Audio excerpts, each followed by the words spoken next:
Bismillahirrahmanirrahim, masuk ke topik 2, yaitu prinsip pembelajaran dan asesmen PAUD.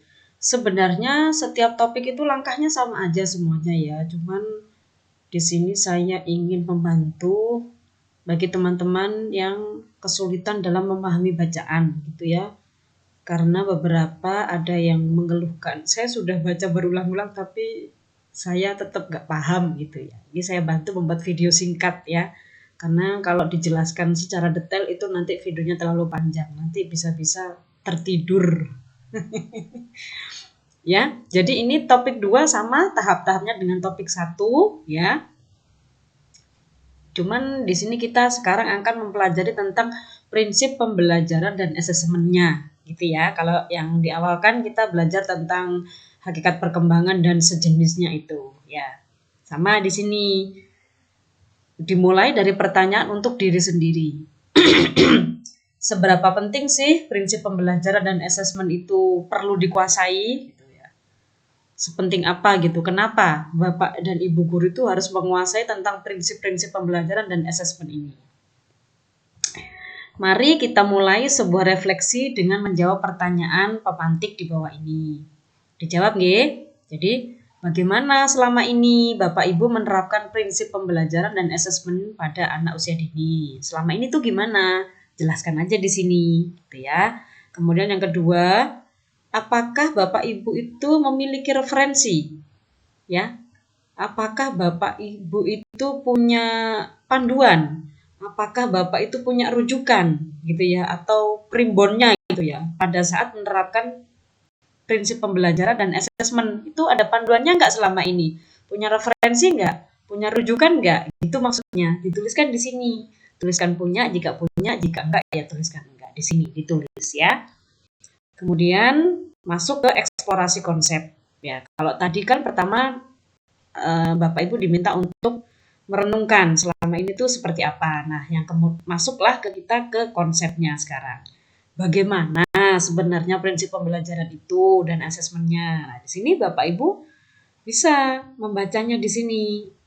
Kita singkat aja ya. Saya bantu untuk menjelaskan secara singkat sesuai dengan apa yang saya pahami. Ya, mudah-mudahan ini bisa membantu. Kita ngomongin tentang prinsip pembelajaran anak usia dini, ya. Menurut Maria Montessori. Nanti di sini Bapak Ibu akan belajar prinsipnya dari 4 orang. Yang pertama Maria Montessori, yang kedua itu nanti kita akan belajar prinsip dari Vygotsky. Kemudian yang ketiga kita akan belajar dari, maaf ada nyamuk, dari Muhammad Syafi'i. Dan yang terakhir adalah dari Bapak Ki Hajar Dewantara. Jadi modul itu Bapak dan Ibu akan belajar 4 prinsip dari 4 tokoh. Ya, 4 prinsip dari 4 tokoh. Ya, yang 4 ya. Kita akan belajar 4 prinsip dari 4 tokoh ya. Yang pertama, yuk kita pelajari pelan-pelan. Saya akan menjelaskan singkat, tapi Bapak Ibu perlu baca ya nanti di rumah. Menurut Maria Montessori ya. Menurut Maria Montessori itu prinsipnya seperti apa ya? Nah, ini metode, sebentar saya gedein dulu. Wah, ya. Ini ya, metode Montessori berdasarkan pada prinsip-prinsip pembelajaran anak yang secara mendasar itu beda dengan pembelajaran orang dewasa. Itu menurut Montessori. Maksudnya apa? Nah, ini ia sangat tertarik dengan kapasitas anak dalam belajar yang sangat besar, yang dia sebut sebagai absorbent mind. Maaf kalau bahasa Inggrisnya nggak bagus. Maksudnya apa? Anak memiliki kekuatan dalam menyerap apapun seperti spons, ya, spons yang buat cuci piring gitu ya. Gitu. Menurut Montessori. Gagasan Montessori, pembelajarannya lebih bersifat universal dan bebas karena anak-anak memiliki sebuah sifat alami yang universal. Nah, apa sih gitu ya? Berdasarkan gagasan Montessori itu ada 5 prinsip. Nah, ini Bapak Ibu bisa baca. Yang satu, menekankan proses belajar eksperiensial. Kemudian peran guru juga diperlukan untuk membantu.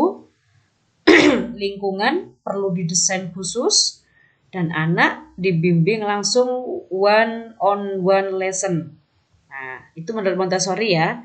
Kemudian penekanannya pada peace education. Ini Bapak Ibu perlu pahami bahwa menurut Montessori itu ada 5 prinsip dalam merancang pembelajaran. Begitu ya. Ini ya 1 sampai 5. Oke, kemudian masih ada lagi ternyata. Guru menurut Montessori menunjukkan perilaku yang berpusat pada anak.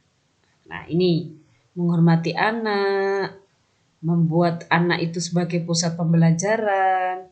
Kemudian guru juga hendaknya mendorong pembelajaran anak, mengamati anak, mempersiapkan lingkungan pembelajarannya, mengenalkan materi dan mendemonstrasikan pembelajaran. Ya, ini masih menurut Montessori ya. Nanti Bapak Ibu bisa baca pelan-pelan lagi ya di sini ya. Lingkungan belajar dan materi yang dimaksudkan dibagi menjadi 3 area, yaitu area dasar berupa life skill. Untuk apa?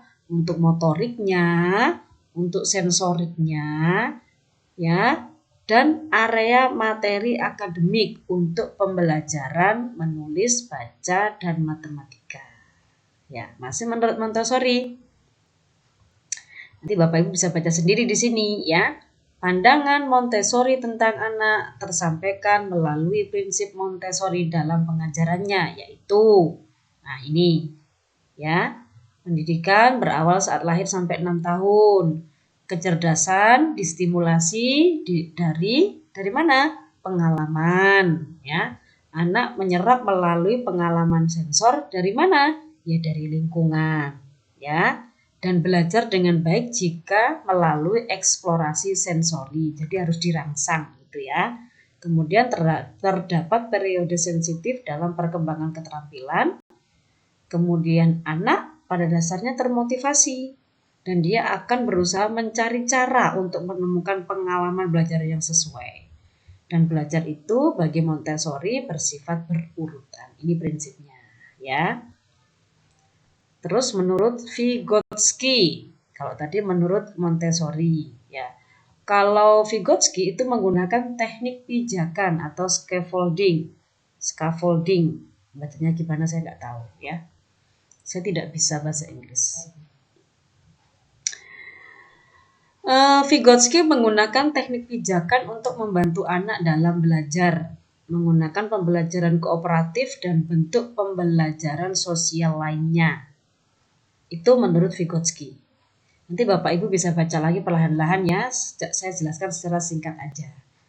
Nanti kepanjangan videonya. Nah, ini Vygotsky meyakini bahwa proses belajar adalah proses dinamis dan interaktif. Kemudian dia menganggap bahwa dialog antar guru dan anak itu sangat penting. Itu menurut Vygotsky. Dan hasil kolaborasi guru dan anak itu dapat digunakan anak untuk menyelesaikan masalah. Jadi dapat disimpulkan ya dalam prinsip pembelajaran berdasarkan Vygotsky, guru itu memiliki peran sebagai teman bicara anak. Dan asesmen itu diperoleh dari dialog dengan anak. Gitu ya. Itu menurut Vygotsky. Jadi nanti Bapak Ibu supaya bisa menemukan perbedaannya dari berbagai macam teori. Begitu. Nah, mungkin saya lanjut di video selanjutnya tentang prinsip pembelajaran dari 2 tokoh yang berikutnya biar tidak terlalu panjang videonya ya.